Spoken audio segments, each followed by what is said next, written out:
ladies and gentlemen. My name is Thomas Carter Rochester, a.k.a. Roll Son of Dale. And my name is David Thompson, a.k.a. Iron Man was right in Civil War. Oh, I disagree so much, but I like to welcome you to Light Thunder Action. How you doing, Well, Thomas, I'm doing well. I think we should say maybe that's a little tease for another episode, perhaps, because I think that could be quite an episode. All right, I'm not going to ask, but okay. I'm doing well. I just watched Captain America Civil War last night, so that's what's kind of has it on my mind. Such a great movie. Really enjoyed that. You know, something to keep me entertained while I'm here in quarantine. But, you know, really, I think I'm doing pretty well overall. Like, school's going okay. Like, I'm getting through. It's nothing too bad to complain about. My sleep schedule is completely, like, terrible. Like, I've been going to sleep at, at least 3 a.m., normally like 4 a.m., and then waking up at like 11 or noon. And yeah, it's just been kind of bad. I need to work on that.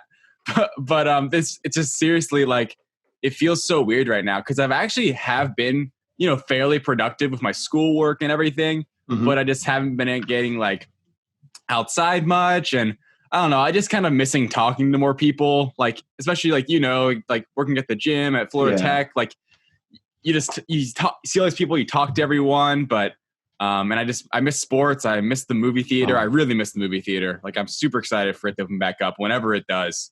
But yeah. How you been doing? Oh, I have been very busy. Working all hours except for like the 8 or 9 I budget to go to bed.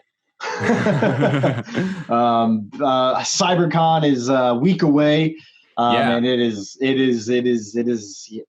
a week away. I've been deep in the labs. I filmed a few promos, edited them together, doing a Don't Rush challenge for it, promoting the cosplay contest. We announced on Thursday night that Power Rangers in Space panel, which I was a part of bringing together with Christian Ingram, aka the Power Rangers guy. He has a podcast, Power Rangers in Cyberspace, if you ever want to take a listen to some Power Rangers stuff. Let's see, what else have I been doing? Oh, yeah, my engineering job, which has become a very, very, very, very, very fun phone conference meetings all the time. Right. Same with school. It's crazy. Yeah. Hey, at least you can see people on those. They don't. That's true. We do Zoom. Yeah, we are not Zooming. We are old school conference calling, and boy, it is the worst. Right. I can't hear people well as it is. So if I can't see their mouth moving, no clue what they're saying. So yeah, it's been going. I'm excited for today because, you know, we're going to get to talk about Sonic, and I watched it again last night just to be prepared. And man, what a flick. It's so much fun. Yeah, you did your homework. I was slacking. I was just eating candy, watching, you know, Civil War. That movie is just, it's just candy to me at this point. It's such a good movie. Yeah. I think I hadn't watched it in a couple years, and dang, I was having a great time watching it. But yeah, Sonic. I saw it in theaters. I'm excited to talk about it in a little bit. But that was a surprise movie for me. Sonic was like it surprised me. I'll tease it with that. Yeah, it surprised me as well. You played the games, right? A little. When I was a kid, I definitely play like Smash Bros, which Sonic's in. But yeah, when I was a kid on my GameCube and even like Wii, I would play Sonic games. I'm not a big time Sonic like fan. Like, I am one of those people that's like, oh, Knuckles is super cool. I wish he was in the movie. Like, I knew who the characters are, like Tails, Knuckles, Eggman, you know, Dr. Robotnik. Like, I'm aware of the world, and I'll talk about something later, but I even thought there was some weird crossover happening at one point, and I was like, wait, what? But I'm definitely very familiar with the character, and it was super cool seeing him on the big screen, which I really hope the big screen comes back, which is first stories we're talking about here. Different conversation entirely. So it sounds like we have about the same amount of experience with Sonic. I actually played the first couple games back, you know, I'm old enough to remember when Sega was like a genuine thing. Right. And Sonic, by the way, is the same age as me. We came out the same year. I think he gestated a little bit longer than I did, but that's okay. So, you know, I had vague knowledge. He's been around my entire life, obviously. But I wasn't as invested as some people, or there's a lot of people in the movie. I watched the special features too.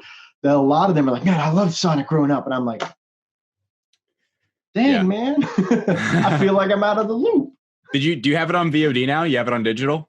Oh yeah, I bought it on the Voodoo. Yeah, I was. Cool. I was the weekend that all the theaters closed, my nephews were in town, and I was gonna take them to see Sonic. We saw Onward the week before when it came out, and I was like, oh, well, we'll go to Sonic because I want to go see Sonic with you guys. And then the day I was gonna take them, the day before, everything closed, so I couldn't take them to see Sonic. So when it came out on the Voodoo, I was like, I'm definitely buying that. Yeah, true. You want to hit us with that leads right into our first news story if you want to hit us with the intro. Yeah, so we'll get to Sonic in just a moment. But first, it's time for everyone's favorite segment, What the News? All right, what the news?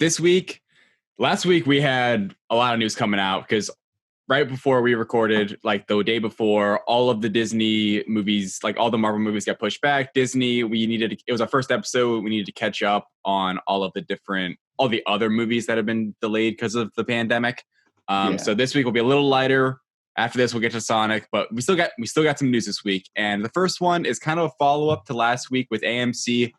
It is looking like an analyst at least says that bankruptcy appears likely for AMC Theaters. It is more than likely that a Chapter 11 bankruptcy is on its way for AMC Theaters. This comes from a Wall Street Journal analyst, Eric Handler. So here's a quote from Handler. Based on our view that theaters will be closed until at least August, and our belief that AMC lacks the liquidity to stay afloat during that time, we expect the company will soon be faced with filing for bankruptcy. Further fueling our liquidity concerns is AMC's decision to stop paying rents to landlords. So yikes. But if Chapter 11 liquidity is filed, AMC will be on a clear path to restructuring in the hopes of salvaging the company as theaters begin to reopen later this year. So this is bad news. It could be worse, I guess, but there is a lot to kind of break down here. And I think one of the first things that stuck out to me is that this guy is saying that, well, he's basically predicting that he doesn't think theaters will be open until August. And right now, I think there are still some. I think it's Mulan. We said last week Mulan is still got moved back to like late July for a re-release. And AMC, like if theaters are open, if things are okay enough in August for theaters to be open, it doesn't look like AMC will be one of those theaters hopping back on. And I've got a lot of questions like, what does this mean for A-list? If they're still going to come back, what does this mean? What about they own so many different theaters, not own, but they're like renting out so many theaters. Like could other movie chains, could this be a huge opportunity for Regal to just, hop all over to all these big theaters? Like in the one locally here, it's a nice theater. IMAX, I'm sure Regal would love to get their hands on that. It's a good winner here because it's the best theater like around, and especially for the big time movies, I think it's the one that everyone like wants to go to because the IMAX and A-list, like the other ones are more like are smaller and don't have any services like that. So, big news, sad. I'm sad to see it. I'm curious what this means for A-list, and it's not official yet. It's just an analyst, predicting what he thinks. But what do you make of all this, Thomas? I concur. I'm very sad. I also have the A-list. I love AMC. I didn't actually know that they were a thing because we had Regal here and Carmike. Right. And now we have it's the Grand, but it's out of a branch of the Southern Theater or something like that. Okay. It's like a small Southeast region of theater owners, and it's it's good.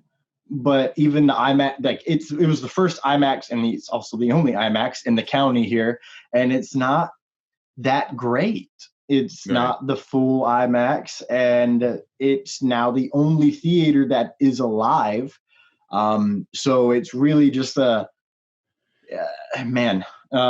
was rumors that an AMC was going to get built in on the property of an old one. So if AMC goes under, what does that mean? It's very trying times. And I think what's what a big part of this is the last part of his quote saying that, well, I guess it is official that AMC's decision to stop paying rent to landlords.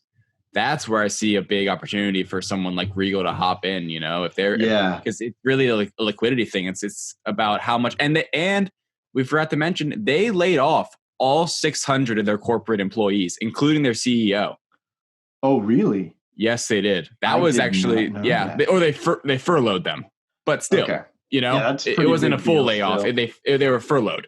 So it's like, they are really, really in financial trouble. Like they did not have the liquidity, the money to really have this like closure for so long. And it seems like there's been no word on Regal, so they might be doing okay. So very interesting to see. And I think going off this, I'm curious to see how this whole thing will change our intake of movies, will things be, we see more going straight to VOD, we see more like less movies in theaters. Will there just be less theaters in general, like after all this? I mean, I think there'll be a push back to the theater, once this whole thing breaks. Like, I mean, come on. I didn't even point about this last week, but because of the Black Widow pushback, there's now going to be less wait in between movies. Like now it's going to be like literally 3 months or less in between MCU movies until like 2020, whenever. Like there's no like there's no signs of that like stopping or breaking apart anymore. So big movies like that are still going to want to be consumed in the theater. At least I know I will. And it's so I think AMC could still like come back later in the year. They could still make a run at it, but they might lose a lot. I mean, especially with like, I think A-list was a big draw for them. They could lose a lot of those customers for sure. Yeah, I concur. I think A-list really helped bring in a specific set of customer. Like there was already a lot of people who went there just for AMC stubs, but then AMC A-list was a next level up, and there's pretty much an AMC everywhere. Right. Like they are. I mean, it's the biggest. It is the biggest. So, if they're not able to rebound like that, that's unfortunate. And I don't foresee a government bailout for them because it's not considered essential. And when I say essential, I'm not talking like the coronavirus, the essential job. I'm meaning, it doesn't make politicians money. Right. So, it's the biggest chain in North America. Like it's a lot of theaters. Like they're just like a theater that can't open right back up once, we're allowed to go back to the theater. Like that would be, it'll really negatively affect the box office if AMCs aren't open, The good thing is, I mean, if Regal does, like if say Regal moved into the theater near me, I would be happy because I know they're fine. They have A-list. I think it's Regal Unlimited. It's basically the exact same thing. I think it's even less restrictive than 3 weeks or 3 movies a week. Wow. So I would be okay with it. I honestly, I mean, I like AMC. It's who I've been paying $20 a month to, or $20+ a month to for like over a year now. Like, I like them, but I just want a theater, like I just want a theater. I want a subscription service, a theater. I like that system is perfect for me. Yeah. I don't mind giving them my money. No loyalty. Honestly, I really don't. Like, I mean, I want to see the competition. Like, I wish AMC was doing well because I don't want Regal to take over everywhere. But also at the same time, if I were to have a Regal account and Regal was everywhere, that's not a terrible thing. It's not the worst. Right. Anything else you want to say about that story before we move on? No, I'm depressed enough. Yeah, okay. So this story is a little less depressing. I have not seen this movie yet, and I'm very sad I haven't. But Parasite is now streaming on Hulu. Did you see Parasite? I did not see Parasite. Well, now it's on Hulu. It's on Hulu. I now have no excuses. Exactly. I've heard really good things about it, though. So I'm excited to actually watch it. It won Best Picture. It literally won Best Picture. Yes, that doesn't mean that I will enjoy it, though. Right. I think I will enjoy it. It looks like one of those movies that, especially when I see what other people say, they're like, it's funny and it's dark and it's this and that. I'm like, wow, it sounds like it's real life. Like I enjoy that stuff. Right. But there's some Best Picture winners that I'm never watching that movie. I know I'm not going to enjoy that movie. It has a lot to do with stuff I don't want to know about. Right. I know what you're saying, but this one I think seems like something that would, and I think I like patting myself on the back earlier this year because I think I'd seen like almost all of the movies up for Best Picture, and besides Parasite, and it wins, and I'm like, you're kidding me! This is what I get for not like for seeing. I think I saw like all of them. I remember you like tweeting, and it was like, of course, the only movie I didn't see wins Best Picture, and I was like, haha, I only saw 2 movies. Right. But 1917 was awesome. I think that might have been my favorite. Joker too. But anywho, I definitely want to see Parasite. Again. Yeah, you only saw Joker once? I've only seen Joker once. It's so dark. I didn't even want it to win Best Picture. I won't lie to you. Right. I felt that there were other movies on the list that competed, I think, better than Joker. Joker is a hyper-realistic film. It's a little too realistic for me. So there's that. It's a great film, and it is very much needed. And I truly don't think it's going to get, even if it had won Best Picture, I still don't think it would get the respect it truly deserves when it comes to discussing mental health. Right. I think people are still, thing. Yeah, it's it is a dark and emotional movie. I think that's the best way to describe it. Is it's just an emotional movie. It takes a toll on your emotions, but I really am surprised still how divisive it is. Like people not hating it, people loving it, people not knowing what to think about it. Even you saying it's a great movie, but you're not going to rewatch it. But that's some people never watch or never rewatch movies ever.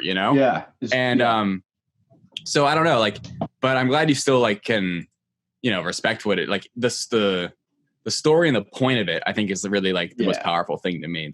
Why did they make that movie? The message. Exactly. And I think the message is, I think that if I were to boil it down into a simplistic idea or a single moral or laurel, it's treat others as you want to be treated because you never know what they're going through. Right.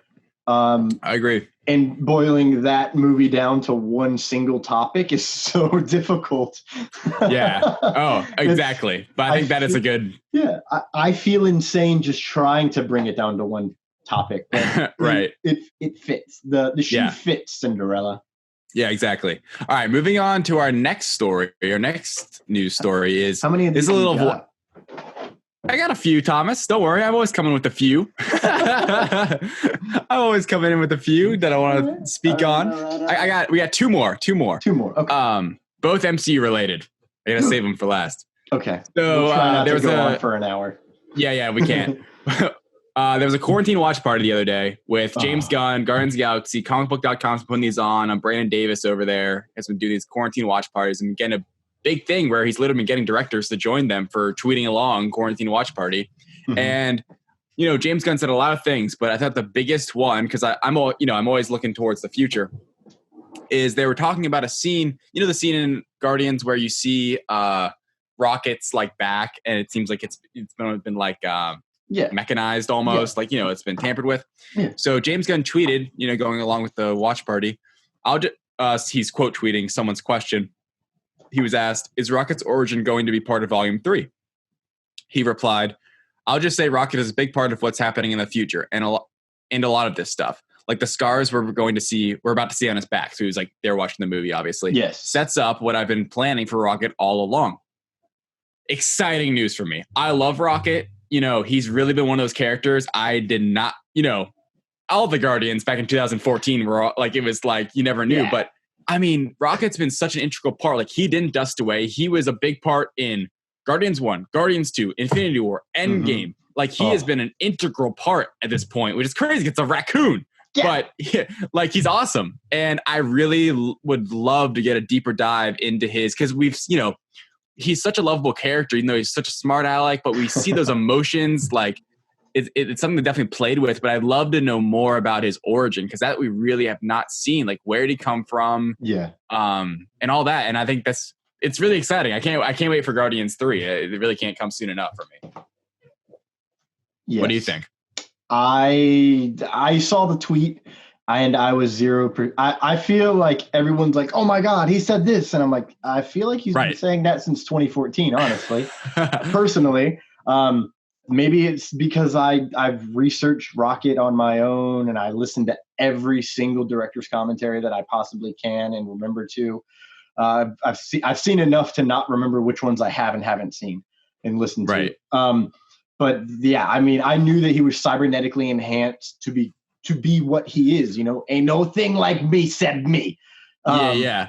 So I kind of knew that already, and I want to say leading into Guardians 2, he mentioned that Rocket is basically his favorite character and is who he inflects himself.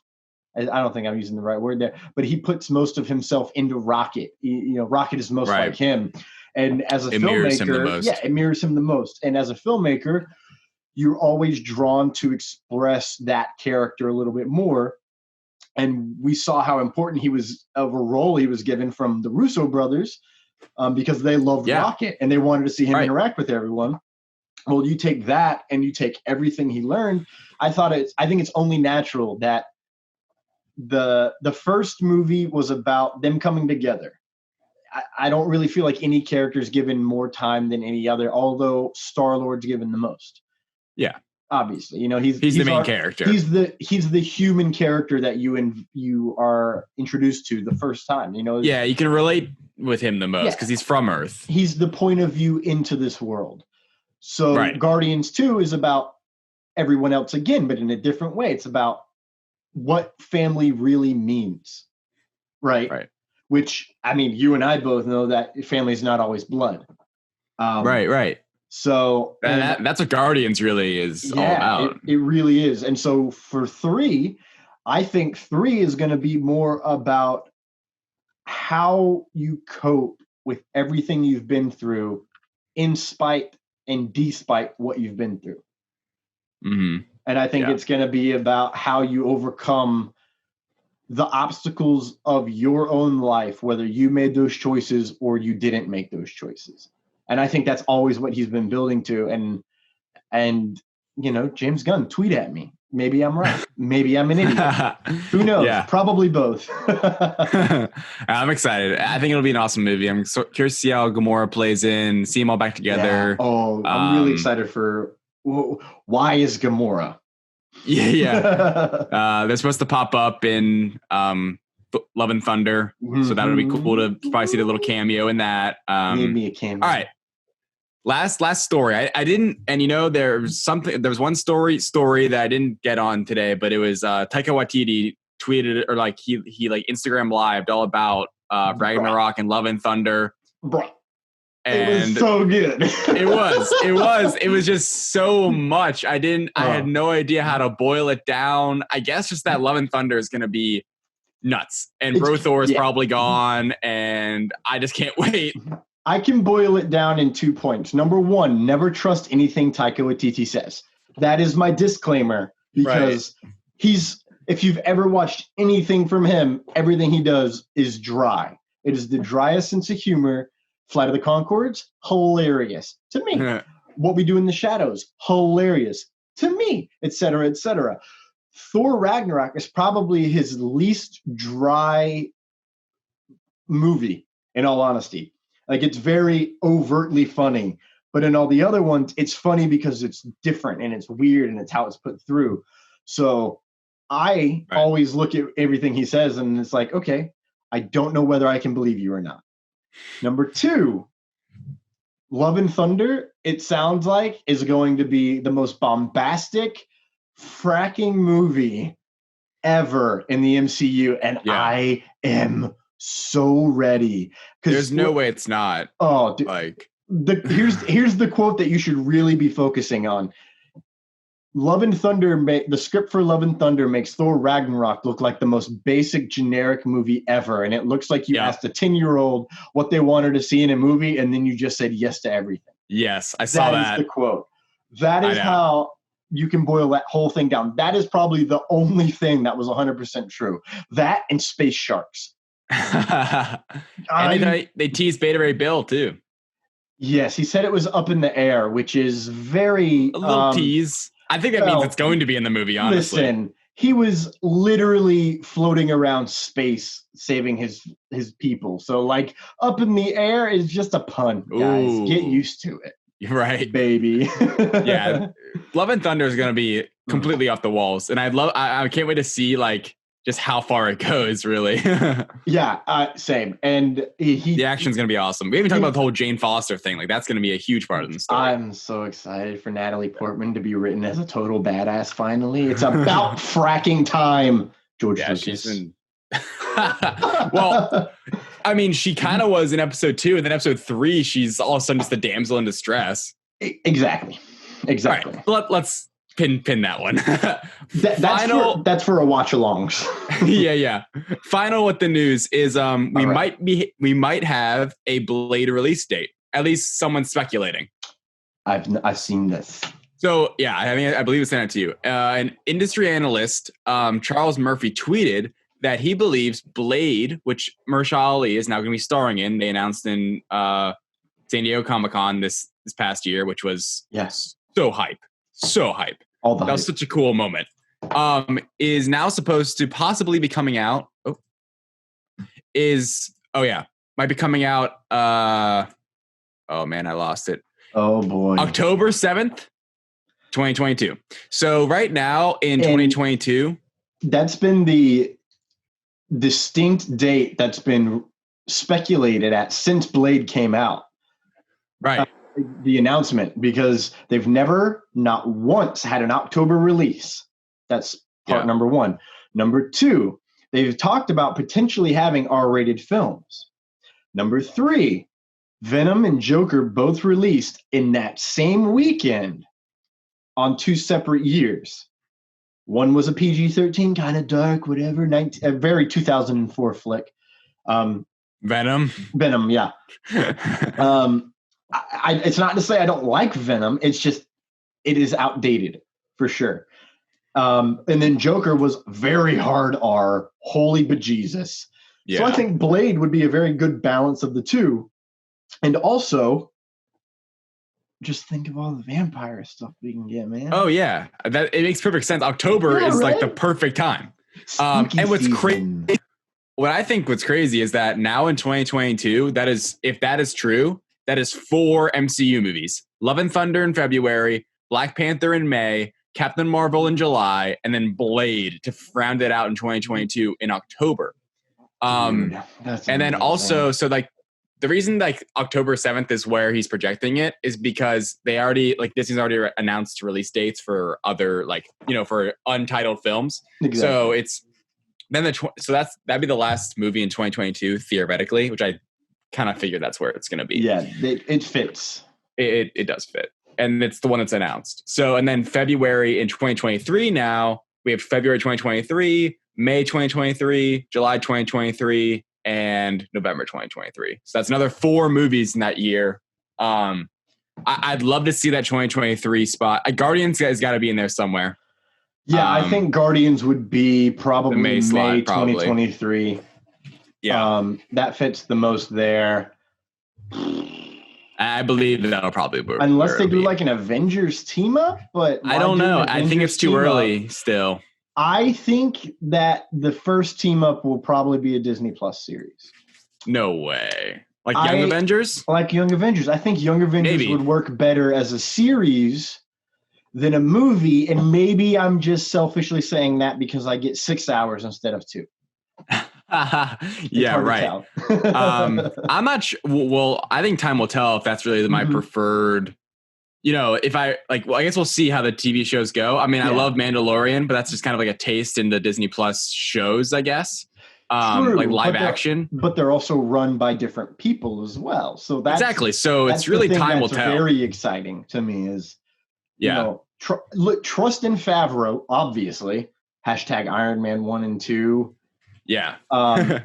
And trust in Dave Filoni, obviously. I mean, have you seen Clone Wars yet, bro? No.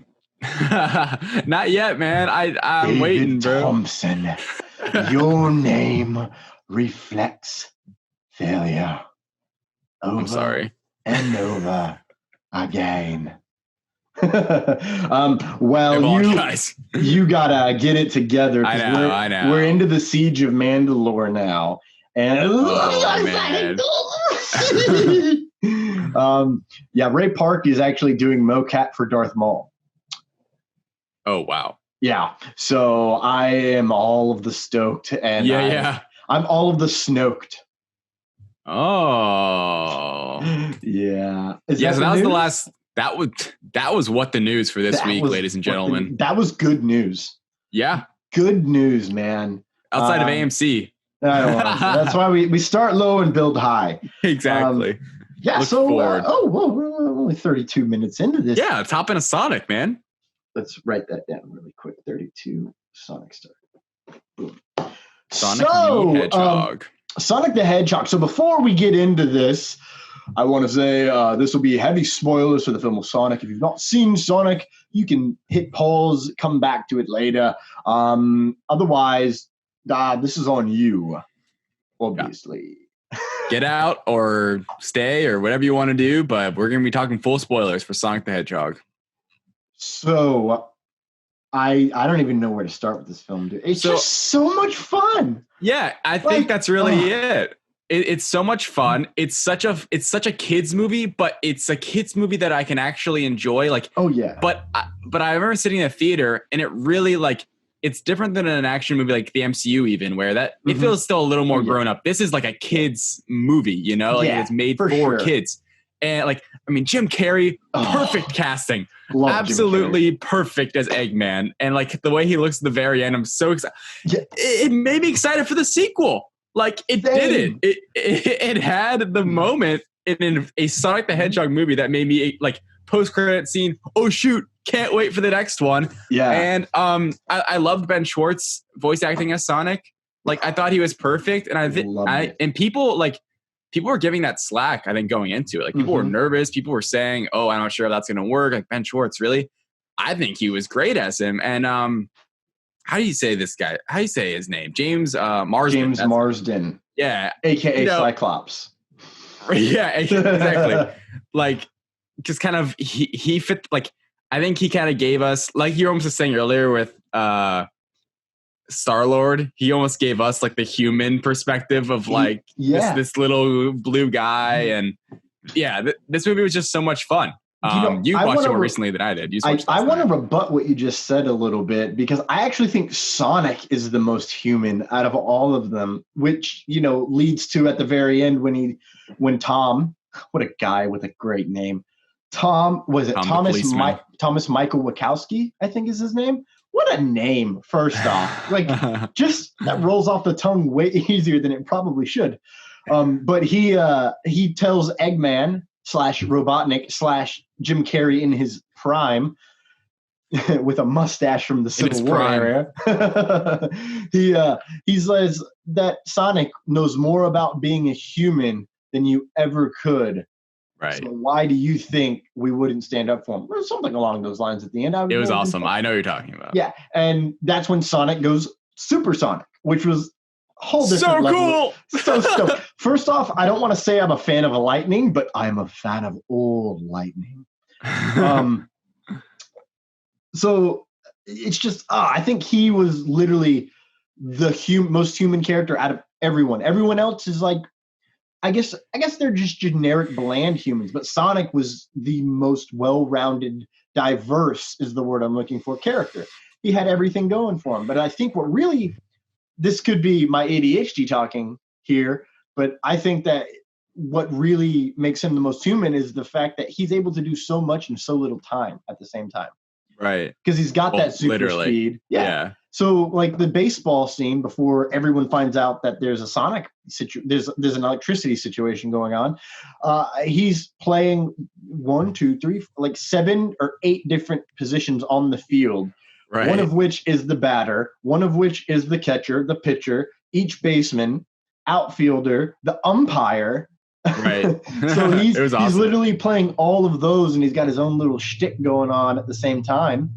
And then when he another great scene is when he's in his opening monologue, if you will, and he's talking about being alone, and they cut away, and he's being a very German psychiatrist, and he's asking if, are you sure you don't want to feel a little lonely?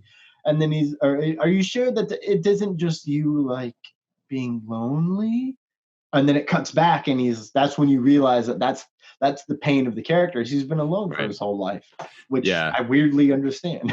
Yeah, it was super cool. Like I love the way this movie opens up with him being on his planet. Like there's the owl lady who is, to my knowledge, is not a part of anything Sonic before. Like I was going to ask you. I have that as my question: is Longclaw a character from before? Because I do not believe so. Like I actually I do not believe so. Maybe I'm wrong, but like I mean, I've played like a bit of Sonic, and or even just kind of know a bit, and I don't think that she's a part of it at all. Like you know what's cool? Those guys that I forget what they're called. But that kill Longclaw.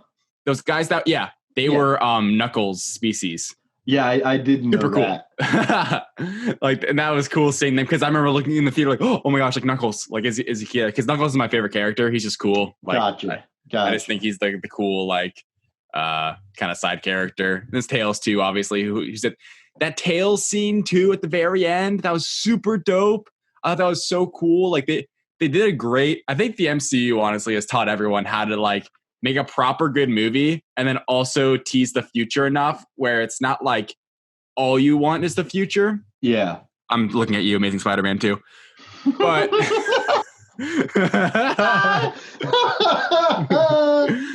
but making a good movie and then also giving you little tiny pieces that like make you want to come back for more. And the Robotnik on the Mushroom Kingdom. Also, speaking of the Mushroom Kingdom, quick pin in that. When they first said something about a mushroom planet, I'm like, holy crap, are they introducing Mario? That was my first start. And I'm like, oh wait, no. That's just like a mushroom planet. Because I'm like, wait, like are those rights like, because I mean like Nintendo, they're the ones that put out all the Sega like games now, like, you know, Sonic and all that. So I'm like, wait, is Mario, are they teasing Mario? I thought that as well. But it ended up being its own thing. I was like, oh my God. Because then I'm like, oh, no, that's just like a mushroom thing. But maybe next time, you know. Maybe. I know there's been some rumors about a potential Mario movie in the future. That could be a super cool crossover. So it looks like Longclaw was in Sonic Forces Speed Battle, the game from 2017. Oh, so recently. Okay, I wouldn't know about that then. Yeah, it's the only thing I've really found here on the Sonic Wiki situation. Honestly, this movie wanted me to go play Sonic. Like that, this movie made me want to play Sonic. This made me want to go to the original Sonic from '91, right? Or maybe it was Sonic 2. I think it was Sonic 2 that I played. But I wanted to go back to the roots because as a kid, I was like 8 or 9, and we'd gotten a Sega at the place that I'd go to after school. It was like an after school care facility. So. Right. Because we live up in the boondocks and nobody wants to have their kid sitting at the house when there's like meth heads running around. So we'd go there and we'd all play games, get our homework done, and we'd play Sonic, and I was garbage. Yeah, I can relate. So I remember playing my Game Boy Advanced when I was a kid. I remember playing that. Advanced? That's dope. Yeah, it's some Sonic game, you know. Wow. I'm all about, and I've played like, you know, the what is it? The Mario Sonic Olympic Games. It's super awkward. They came out with one for 2020, and now it's pushed back to 2021. Awesome. A little awkward. A little yeah. Well, you know, coronavirus. You know, it happens. At least this movie did not get affected by that. I think it did well at the box office. Let me look that up. It actually did. It was in theaters for a little over a month, I want to say. Yeah. And it did pretty well. I think it made its money. I think it made money, in all honesty. Hopefully. It definitely made enough money back, but I think it made good money. What was the studio that put it out? Was it Universal? Paramount. Paramount, that's right. Yep, Paramount. It opened with the rings instead of stars. Oh my God, dude. That was sick. I loved cool. It. That's how I knew I was going to love the film, is when I saw that. I was like, oh, bet, dude. They're going all in. Let's talk about the rings. I loved the rings as a plot point. That was such a good plot. Oh, also quickly, it made, as of now, over 300 million worldwide. Holy balls. So it did good. It only had a budget of 85 million. So it did well. For a kids movie, that's very good. Well. Yeah. And that was like in a month, dude. Yeah, man, it did well. I mean, it was a good kids movie. Like it was so good. It wasn't a good kids movie just for kids. It was a good movie that was for kids. Exactly. You know, like that's the trick. That's it. Yeah, that is definitely what it is. Because, you know, it reminds me of Spider-Man. Spider-Man is a good movie for kids. Right. You know, and Sonic is the like same way. and me. And me. And me. And me. So, yeah, let's talk about the rings. Because it's been so long since I played the game of Sonic that I didn't remember what the hell the rings were for. I just know you're supposed to collect them. And my friend was watching it, and he was like, dude, I like how they incorporated the fact that, like, you need the rings to stay alive. And I was like, what do you mean? And he explained that in the game, for those of you that don't know the game of Sonic, because you're 5 or 12 or 28 and didn't play him enough. Or didn't care, or didn't care, like David. I played! He has to collect the rings to stay alive. Basically meaning if you run out of rings, you die. It's how he obtains health. That's how he obtains his health. Basically, it's a depleting health game situation, and the rings keep him alive. I don't know how many times I can say it, but one of them will make sense. I think it makes sense. Yeah, I remember actually one of the games I used to like play all the time as a little kid was it was called Sonic XD, I think, on the GameCube. This is really being a throwback in my head right now, but I remember just like playing that game, not really knowing what I'm doing, but just running around and like being Sonic and shooting around. It was like 3D. It wasn't like a side scroller. Mm-hmm. It was a good game, you know. It was just Sonic was always one of those games where it wasn't like Mario. Like, you know, Mario just seems such more like a rich game that like has had so much more legs and value. But Sonic's just like, you know, it's still fun and his character is cool. And this story set up really cool, like background world building is the word I'm looking for. Yeah. Really cool world building and like making it this universe, and really like they did an excellent job of setting that up where for movie fans like us that are super into and everything, that make it feel like a bigger deal, you know? And bigger deal, wow. One of the things, I don't know if it was like necessarily like a critique of the movie, but the cat, like there is not that many people in this movie. Like the cast, I felt like it's very like small. There's only a few characters, you know, like, and it almost sometimes felt a little like there almost should have been more. But I think the movie, I think it still worked well because I think their dynamics were good. And yeah, so I mean, I like that part. Yeah, so I was just looking at the cast list, and you know, you've got 3 main characters: Tom, Robotnik, Sonic. Yeah. Then I would say the next tier would be Maddie, Tom's wife. And that's it. After that, that's it. There's 4 genuinely main characters. There's the Robotnik's little side guy, Dr. Stone, which has a great cameo later on as a Stone. You've got Adam Pauly, who plays Wade. Did you recognize him? He's the weird. He's the one on the phone. And it's like, I think they already know. You didn't recognize him, really? Who was he? He was. Who's he from? Iron Man 3. Take a moment and breathe. Think about it. Can you see him?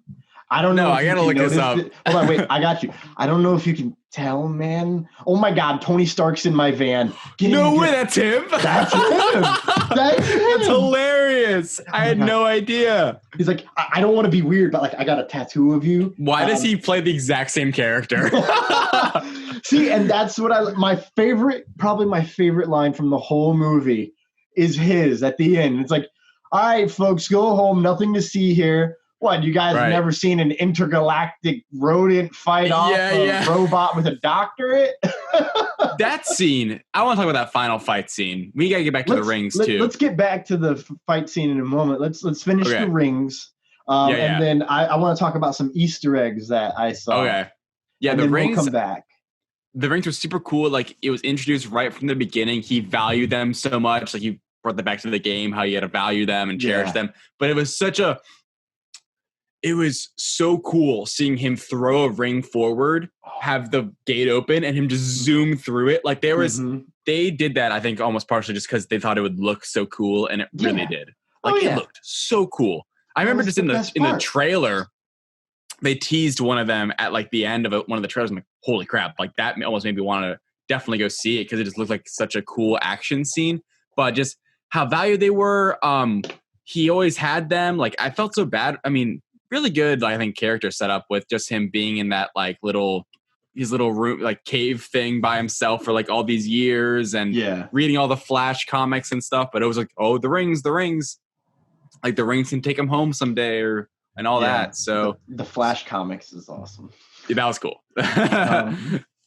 But yeah, I thought the rings were a really cool plot point. I thought their use was super cool. How he could like travel like literally interdimensionally and just, wherever he wanted to. So really cool visually. I loved seeing him at the very, very beginning of the movie, like running, doing his Sonic stuff in his like world with all the loops, the three, like it was so enjoyable. It was just like candy. Like, it was just, it wasn't really gonna like, it's almost not terribly memorable, I guess. Like, it didn't like really like affect, like, I don't know, like I didn't walk out of it and like think about it for like a week, like something like Joker or something like that, or even like 1917, or even like a big Marvel movie that I would really like be thinking about, just because it's not all there, it was just fun, and it was the first one, exactly. It almost reminded me of like Lego Movie, where that movie was fun. I enjoyed Lego Movie, but I didn't think about it for a week.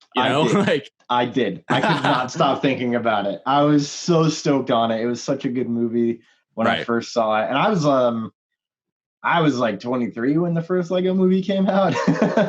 Yeah. I was younger than that. I was like 20. When did it come out? Like 2015? 1 or 2. Yeah, 2015, I think. 2014, maybe. No, it was before that. I was definitely dating a certain person. So that would be 2013, summer of 2013. Oh, okay. So, I was like 21, 22 years old. And it might be that I was obsessed and still are obsessed with Legos. Right. Yeah. So like, that's probably why I couldn't stop thinking about it. But I've got a friend who runs a big YouTube, like he's a big Lego YouTuber. That's dope. M&R Productions. Shout out. We should get him on here. He should teach us how to be a Lego master. Honestly, if next Lego movie comes out, totally get him on here. So, we talked about the rings a little bit, but let's move forward. I want to just jump into some Easter eggs that I noticed or may have researched. Who knows? When Sonic's doing the nunchuck scene, which is probably like my favorite little homage, not homage, but like favorite little thing that he did that didn't have any kind of connection to anything else, was just him messing around with nunchucks. Because I did the exact same thing a lot as a kid and definitely hit myself in the face. But on his headband is the original 1991 logo from Sonic the Game. Oh, no, you're kidding. That's so awesome. Yeah. That was a cool little one. I knew it looked familiar, but I had to look it up because I wasn't sure. I loved his home world is the original Green Hills Zone level from the first Sonic. And that's his home planet. I love that. What a great, not even an Easter egg. What a great reference alone, and like how they built seeing that him world. Going through it. And that's what I was saying. That was awesome. Yes. I loved that he got his red shoes from JoJo. I thought that was very heartwarming.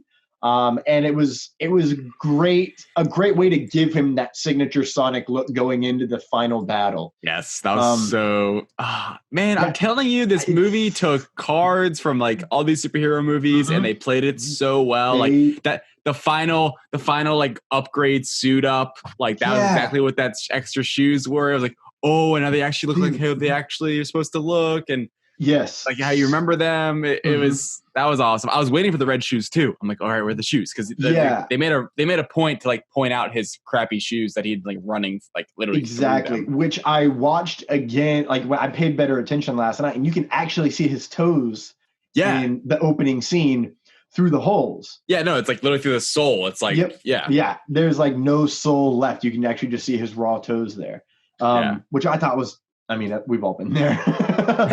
Exactly. I think we have. Some of us have. And then final is that the first time I watched it, once the credits started, we switched to watch something else. I don't remember what, I might have gone to bed, honestly, because I don't fully recall. I might have been editing. But I found out the next day that there was a post-credit scene with Tails. Right. Yeah. Like, you never saw it? I did not the first time. Oh! I went back. I literally the next day I was looking up some Easter eggs. So I was like, man, I feel like I'm missing something. And they were like Tails, and I was like, Tails didn't show up. And I was like, oh my God, is he in the post credits? Is there a post credit? So I threw it back on, and it was in the middle of like the 16-bit credit sequence. And I fast forward. I was like, oh my God. Yep. I always played with Tails for some reason. Yeah. Probably because I was the second child and I always had to play with the secondary characters. So I like Luigi more than Mario. I also like green more than red, which is no correlation to that. It's definitely a correlation to Power Rangers, but true. But those were like my top 4 Easter eggs that I noticed. I kind of want to circle back to Ben Schwartz. Dude, I don't think they could have gotten anybody else to play this character. Yeah, I agree. If you're a fan of Parks and Rec, Jean-Ralphio, I hated him so much when he first showed up. And it didn't take very long for me to love him because he's the best.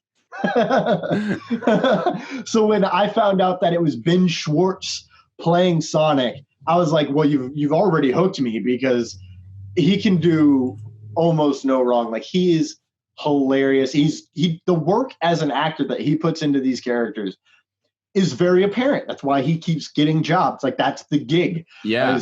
Put in the work, get a job, do your job well. I thought he brought, and I've seen this from the special features, but the bringing the kid-like aspect to being able to run super fast reminded me of Flash. Right. And the fact that he speed read nonetheless, which, yeah, that was chef's awesome. Kiss, baby. Chef's kiss. Was awesome. And that was I don't think I have it written here. I don't. It's supposed to be.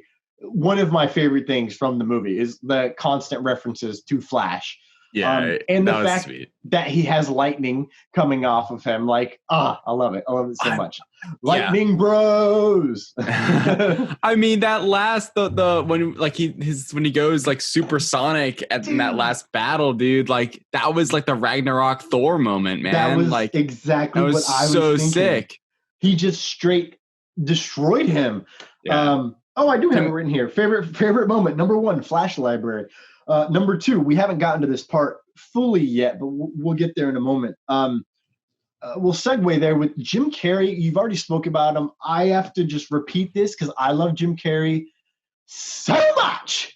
That once I saw that he was involved, I was like, oh, exciting. Like, I love Jim Carrey. He'd be good as a mustache twirling villain. Then I saw he had a great mustache. And I was like, oh, even better. And then I saw, I think it was some trailer. I saw him when it's the scene where it's upside down and then the camera slowly rotates. Yeah, that was cool. When I he know just stands up and he's that. Yep. That I saw him do that, and I was like, oh my God, is this genuinely like old school Jim Carrey? It was. The whole movie is, I half expected him to go completely over the top, and he did, but in a different way that it is grounded at the same time, which made me love it so much more because, as you can tell, I'm an over the top person just in general.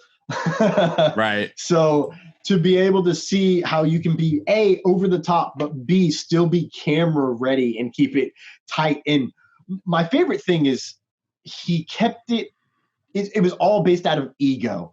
He was over the top because he just didn't function. He knew he was smarter. Level. He knew he was smarter than everyone else. Like, that was his whole thing. Like, he's like, I am the smartest person on earth. No one else is smarter than me. I know what's going to happen. Yeah. I know this. And he played it so well. It was such good casting. If they hadn't casted him as Robotnik, like, it wouldn't have been as good. Like, you want to talk about Ben Schwartz being Sonic? That's perfect. No one else could play him. No one else could have played Eggman. Or if they had, it would have been way less successful. Yeah, like, it would not have had the same feel at all. I agree completely. He brought a realism to that character, like explained multiple times why he likes machines better than humans. Right. And then, and it really comes down to trust issues. He does not trust humans.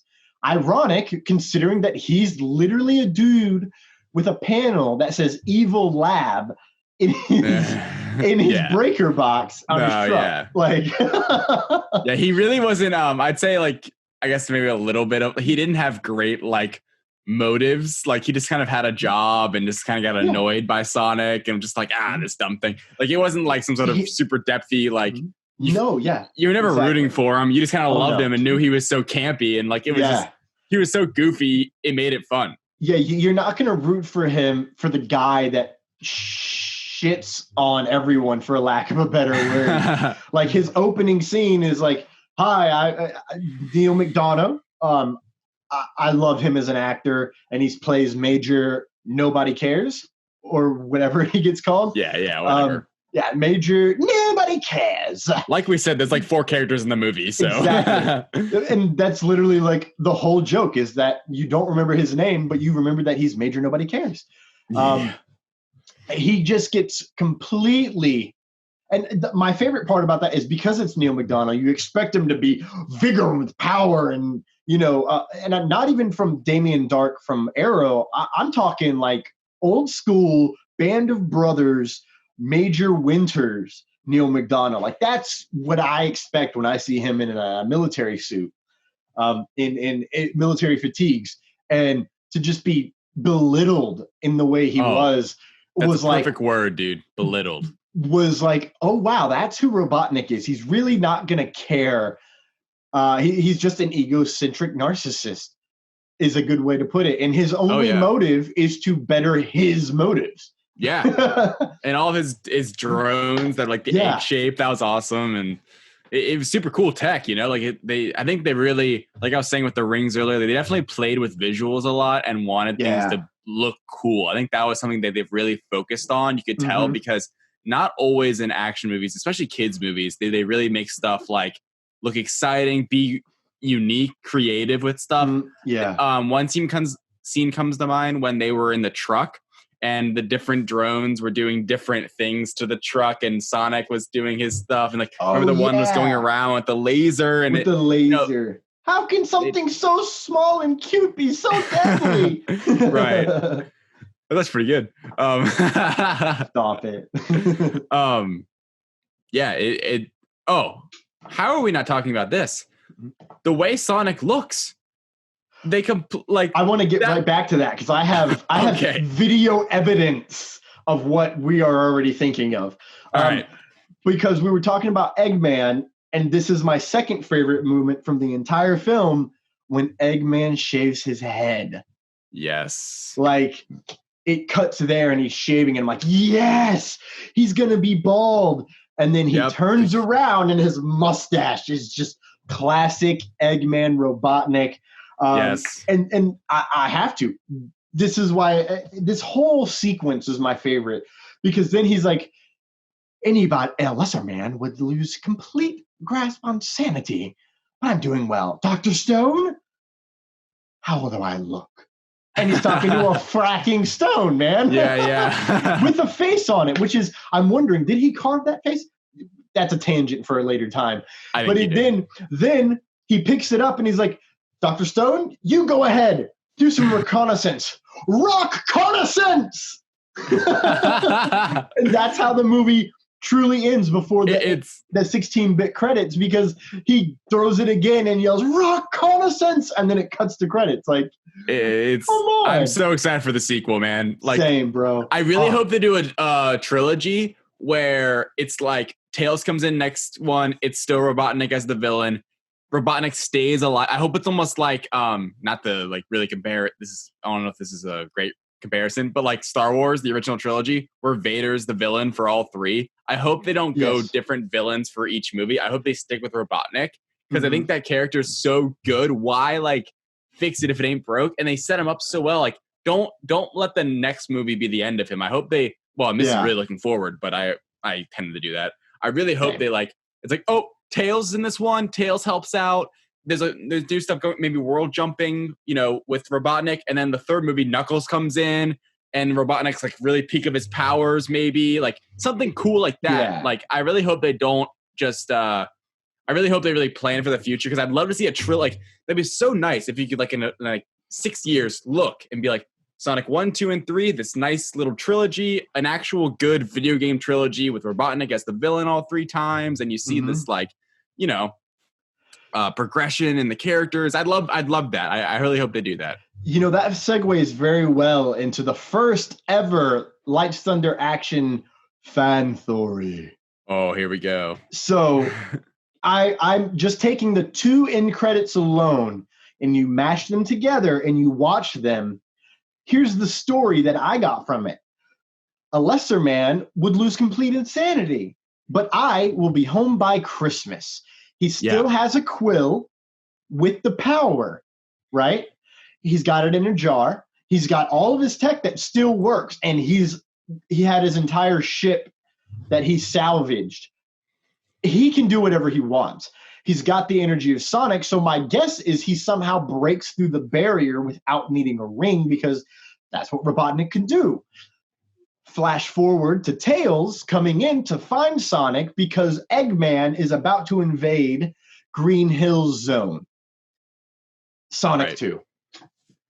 I like it. Right? I mean, the Tails thing is that, wait, Tails is she's on Earth, right? Yes.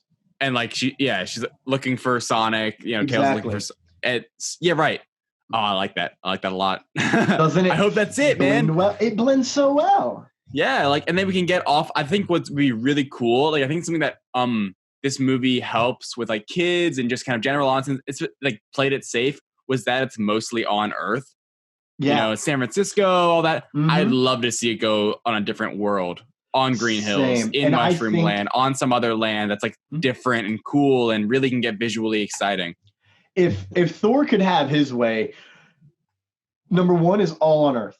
Number 2, which it pretty much was, number 2 is like 50-50. You know, we have 2 separate, we have the villain doing his thing off-world, and then Sonic doing his thing on Earth. And they have they balance it, and then eventually he recognizes, you know, like Tails catches up, and then they convince him to do the thing, and then they go do the thing. But then number 3, however they do it, all off-world. But this time, Tom and Maddie are off-world as well. That'd be kind of cool. Then you have a reunion, and then it's like number 1 flips. So now, you know, he did his one thing. He checked off the bucket list of saving a life, right? Tom did. So now he gets to go experience a whole other world, dude. Right. Yeah. What human doesn't want to do that? I hear crickets. And I think what we've been talking about kind of the hype of the movie and kind of all the exciting stuff in the future, but really, I think what really struck me that made this movie better than I thought it would be, one of the things, you know, was just the meaning behind some stuff, like really what they were trying to tell the audience, like with Sonic, you know, like having a family, not being alone. Yes. And then just like being accepted. That was another whole other thing. Oh, yeah. Because he is this blue, you know, off-world thing. It's just like being accepted, not being like ashamed of him. And then with Tom, I mean, Tom was a big part of this movie. I think he'll definitely take a step back in the next one, I imagine. Because I think it's one really, like I was saying, like, it's for general audiences, for people going out for the theater. I think this was very like a nice way to step into this world, you know, really making it very Earth, and Tom and his wife, you know, very kind of normal, a little like normalcy to the movie. And but Tom, you know, this whole thing with him not wanting to leave his little town, and where were they? Like, Green Hills, Montana, which is an Easter egg itself. Exactly. Green Hills, a little on the nose. Green Hills, Montana, and you know, he wanted to be a cop in a big city and all this, and it's like, it's about destiny too. Like, where do you really belong? Like, you can't force your destiny onto stuff. Like, it's your destiny is your destiny, and you gotta just kind of like follow that, I guess, is my point. And I think that movie really did. Like, I think for kids, like, I would want my kids to see that movie. Like, it had a good moral to, like, it had a good story to it. It really like taught you like a lesson while you're being amazed by rings and Robotnik and Jim Carrey being awesome and supersonic. And it's like, I mean, I could see where I went up with 2 friends, and I think one of my friends walked out being like, it wasn't for me. And I respect that. Yeah. Like, I think it was maybe because it was like, I think he might have set his expectations differently. I think that's what he was kind of saying. Like, that's fair. His expectations were just different, but mine were low going in personally. Like, I did not, because I just didn't think it was going to be as well thought out as it really was. So I enjoyed this movie, man. Like, I'm glad we're talking about it. The trailers really did not tell you what this movie was going to be about. Similar to Onward. But that's what made me love both of them so much. Is like I'm a big fan of trailers not showing us a lot of stuff personally, because I'm able to usually piece things together because I understand the hero's journey in almost everything. Like, that's a good film. Any epic is based around the hero's journey. So I love that they're holding a lot of stuff back. You know, that's why I only watch the teaser trailers for the most part, because it's enough for me. I'm already excited for these movies. I don't need to see more and then guess what's going to happen in between. Taskmaster. So, yeah, no, I've previewed a lot of trailers for you over the years. This is an actual fact. New trailers come out. I ask him, should I watch it? Of course you should. How many spoilers are in it? Okay, just watch these two scenes. I'll be like, well, if you put it that way, it's literally every big movie. I feel like they've done it in a while because there hasn't been. Any. I think Black Widow was the Black Widow was the last one. But I think I'd already seen it before you for once. Yeah, I think because I've noticed that Marvel is doing what I want them to do, which is not showing as much of the story in the trailers. And I think all of Phase 4 is a big con. I think it's all to mess with us because they've hinted that Spider-Man is the end of Phase 3, but it's really about the setting the tone for Phase 4. And that whole movie was a con, setting you up to think one thing and then being like, huzzah, biatch. Right. And I think that's all the new movies for Marvel, which is why I'm so excited. I can't wait. You know, you talked about Destiny, which is an amazing segue to the marketing of Sonic, because, you know, a lot of people, the crowdsourcing, that's not the word I'm looking for, the campaign around Sonic, as it was getting close to the release date, was go see this movie. It's what they listened to us and they changed the design for us so that we can get the Sonic we want. Studio listened to us. Then a little guy named either Kevin Smith or Mark Bernardin, or maybe it wasn't, maybe it was somebody else, but I think it was on Fat Man Beyond, brought up the idea that what if it was all a ploy, that it was a marketing ploy, that they only had I love this theory. That design for Sonic. Oh, just wait. For that one single solitary trailer. So they said they lost $37 million redesigning him. But in all reality, they budgeted that $37 million way before, and they probably spent maybe $2 million or so on that trailer designing him that way. Yep. What are your thoughts on this before I bring up some video evidence? I've heard this theory and I love it. I absolutely buy in. It's brilliant. If you really think about it, if you like hindsight 2020 it's like, that's so smart, because the build up to Sonic would never have been as loud and as like popular as it ended up being. If it wasn't for the redesign. The redesign is what everyone was talking about going into Sonic. Like, that was the big, which maybe it shouldn't have been. And like you're saying, like making someone look left when it's supposed to be looking right. Like, it made people not even think about the actual movie.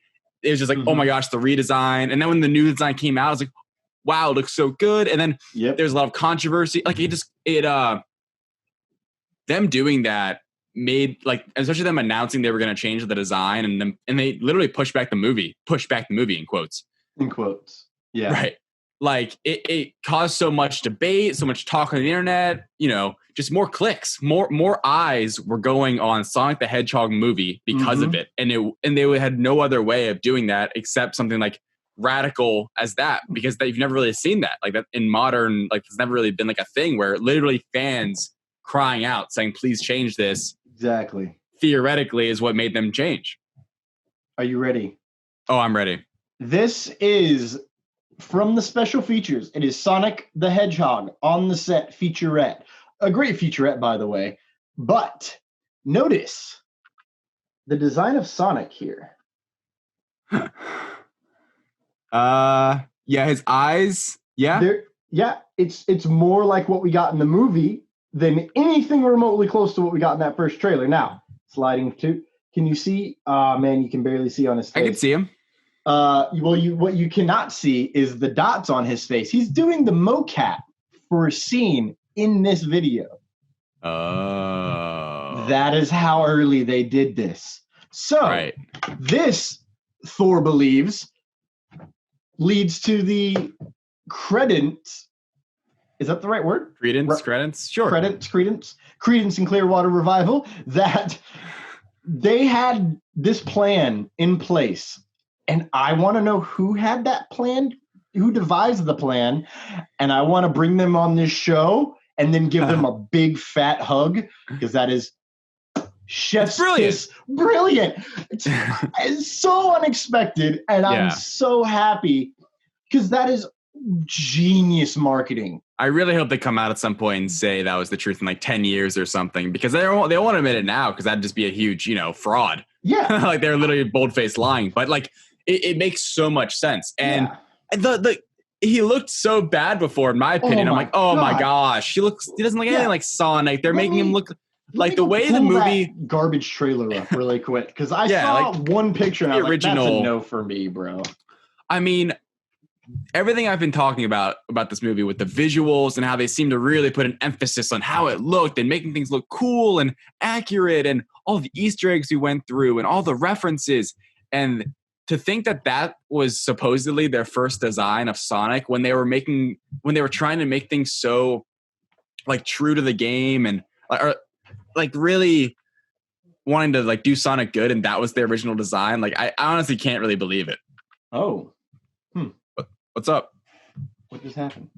Uh-oh. Technical malfunctions. I wish I could pause this. I mean, like, take a screenshot. Also, what you can't see in this are his shoes are just regular red shoes with Nike swoops on them. Oh. I think it's pretty cool. I guess they didn't get Nike on board for a little product placement. I might have just said all of those words and we might have just proved this right, but I'm going to double check this. The eyes do seem to be the same size in the first trailer. Right. That I've noticed that picture.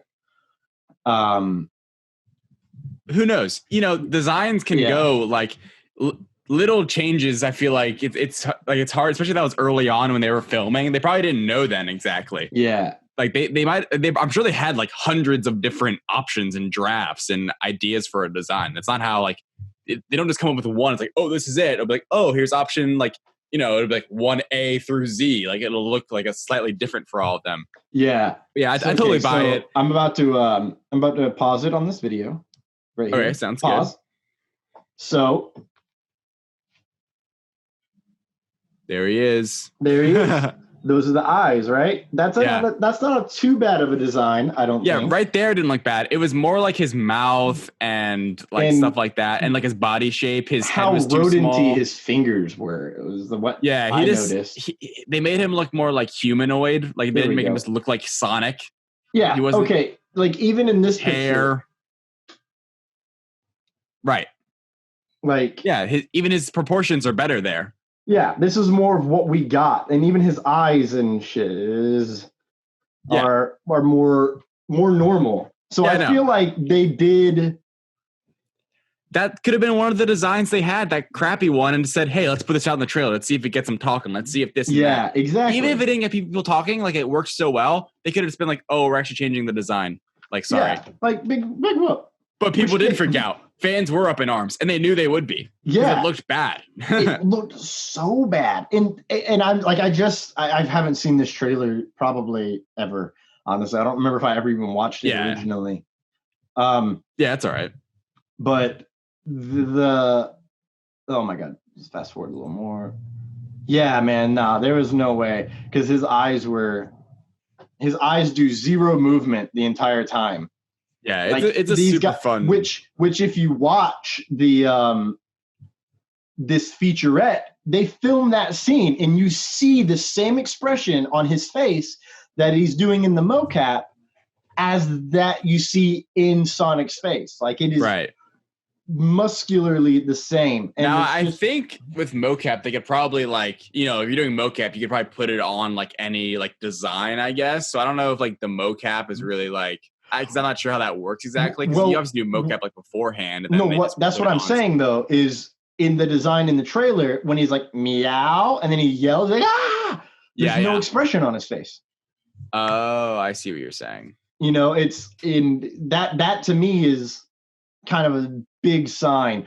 I didn't freak out. Okay, first off, I was not as hype about it originally. I wasn't really worried that much.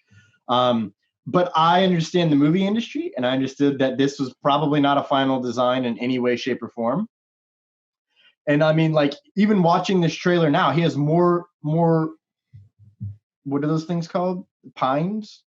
Little like hedgehog needle things. Needles. Little hedgehog he's got hairs. More needles in his back. Like going down the middle of his back, and then the tops are smaller, and then the final, it's bigger all the way, and he looks exactly like Sonic. He looked way better. I mean, however it happened, we ended up with the best product. He looked really good in the actual movie. I thought he looked just like Sonic. We did. Oh my gosh, they really did that. I didn't realize this, but what's that? They put this in the damn trailer. They did. They sure did. I remember seeing that and being like, wow, because that was actually really annoying to me. I mean, not to keep going on about the marketing, because we probably want to wrap up here, but I remember sitting in the theater thinking, when's that part coming? Because I knew it was coming from the trailer. And then I'm like, oh, it's happening at the very end. Like that, I was annoyed they put that, because I wish I didn't see that in the trailer, because I knew it was coming. See, yeah, I didn't see that in the trailer, so I didn't know it was coming. So when it happened, I was just like, yo, bitch. Yeah. Bet is what I was trying to say. Bet. All right. So you have any final thought? I have one final thought on Sonic, and it's my only negative. And I understand it's for comedic purposes. Go for it. Sister of Maddie. I want to say her name is Carla. Man, why did they do her like that? First off, Rachel, I believe is her name. First off, dude, Tom is a great guy. He's a sheriff. He worked 3 jobs so his wife could get an education. But you never liked the man. You right. That's messed up. I'm so happy that JoJo didn't put your Fitbit on so that you could get some steps. That's it. I'm done. This is my only gripe. I got mad last night. I might have been exhausted, and it was inching to midnight. Yeah. I was like, man, what did he do? That part was annoying. It was just for nice relief. It was. Yeah. And that was the only part where I could not suspend my disbelief. Yeah. Everywhere else, I'm like, man, yeah. But I'm like, listen, lady, chill. Yeah. Unnecessary, but those will happen, and especially a kids movie like that. It's like, being upset about an alien, understandable. Being mad at a dude for years for no reason, not cool, not understandable. But he was like MIA for like a little while, and then the whole movie is worth 2 days. Yeah. So like, hey, I'm with you. It was just a silly little moment. But yeah, that wasn't great. So, all right. So what are we doing? What are we up to? Plug ourselves? That is Sonic. Our movie review. Looks like we're going to be inching towards 90 minutes on all of these podcasts. Before we sign off, next week, Saturday, April 18th at 2:15 p.m. Eastern Standard Time, David Thompson and myself will be live on Facebook Live at CyberCon. David, what will we be discussing? Oh, we'll be discussing a movie that is just so near and dear to my heart. Just kidding. I've never seen this movie. It's Power Rangers 1995. The official title is Mighty Morphin Power Rangers the movie. You'll get there. I apologize, but I've never seen this movie. I don't think. I mean, I watched Power Rangers as a kid, but we'll be coming right after Power Rangers panel or something, panel, right? Yeah. So 1:30 Eastern, the Power Rangers in Space reunion panel will be live. We gave up 15 minutes of our slot just so that we can get the Power Rangers in there. And then we're going to follow it up. We may not do any news. We won't do any news, I don't think. Yeah, we probably won't have time. We're a little long-winded folks. Unless there's something big breaking. Yeah, which, I mean, wow. I doubt it. I mean, knock on wood, because like coronavirus. Yeah, right. There's no fracking telling. Yeah. David, where can everyone find you in the Twitter sphere? Yeah, so on Twitter, you can find me at David Thompson with 2 A's in David. TikTok, David J. Thompson, and same name for Instagram, David J. Thompson. You can find me on Facebook at Thomas Carter Rochester. You can also find me on Instagram, also at Thomas Carter Rochester. Twitter, I am T Rochester 749. TikTok, I am Thor, son of Dale. And you can also find me on YouTube, where these podcasts are also being posted at the Life of Thor channel. Yep, and now these podcasts should be available on Spotify and Apple Music, so that's pretty exciting. I'll check on that for this episode. Hopefully this will be available on Apple. I believe it will be. But yeah, great episode, Thomas. This was fun. Yeah, it was fun, David. Thank you for Skyping in yet again. Yes. I'll let you outro. I introed, you outro. Yeah, sure. So next week, we're excited to see you guys again for Power Rangers.